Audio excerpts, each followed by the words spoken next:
தென் மாவட்டங்களில் அதிமுக பல இடங்களில் டெபாசிட்டை இழக்கும் என அரசியல் விமர்சகர் ரவீந்திரன் துரைசாமி அவர்கள் தெரிவித்துள்ளார். அரசியல் விமர்சகர் ரவீந்திரன் துரைசாமி தற்போது யூடியூப் சேனல் ஒன்றுக்கு அளித்த பேட்டியில், ஓ. பன்னீர்செல்வத்தின் பிரிவு மற்றும் டிடிவி தினகரன், சசிகலா என பிரிந்து கிடக்கின்ற அஇஅதிமுகவினரால் எடப்பாடி பழனிசாமி கூட்டணியில் இருந்த பெரிய கட்சியாக பாமகவும் தற்போது இல்லாத காரணத்தால் தென் மாவட்டங்களில் பல இடங்களில் அதிமுக வேட்பாளர்கள் டெபாசிட்டை இழப்பார்கள் என அடித்து கூறுகிறார். கிட்டத்தட்ட ராமநாதபுரம் தொகுதியில் போட்டியிடும் ஓபிஎஸ் அவர்களுக்கு அங்கு பலாப்பழம் சின்னத்தில் நவாஸ்கனி மற்றும் ஓபிஎஸ் இடையேதான் போட்டி என பல பத்திரிகைகள் எழுதுகின்றன. எனவே ராமநாதபுரம் தொகுதியை பொறுத்தளவுக்கு ஓபிஎஸ் அவர்கள் கைப்பற்றக்கூடும் எனவும், மற்ற தென் மாவட்ட தொகுதிகளில் அதிமுக டெபாசிட் பெறுவதே கஷ்டம் எனவும் தெரிவித்து வருகிறார்.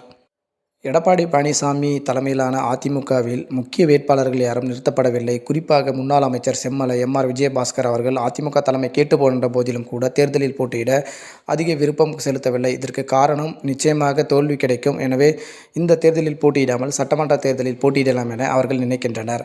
எடப்பாடி பழனிசாமியின் தலைமையில் இந்த தேர்தலில் அஇஅதிமுக வேட்பாளர்கள் பல டெபாசிட் இழப்பார்கள் எனவும், அதன் பிறகு ஓபிஎஸ் அவர்களின் கையில் அஇஅதிமுக வந்து சேரும் எனவும் ரவீந்திரன் துரைசாமி தெரிவித்தார்.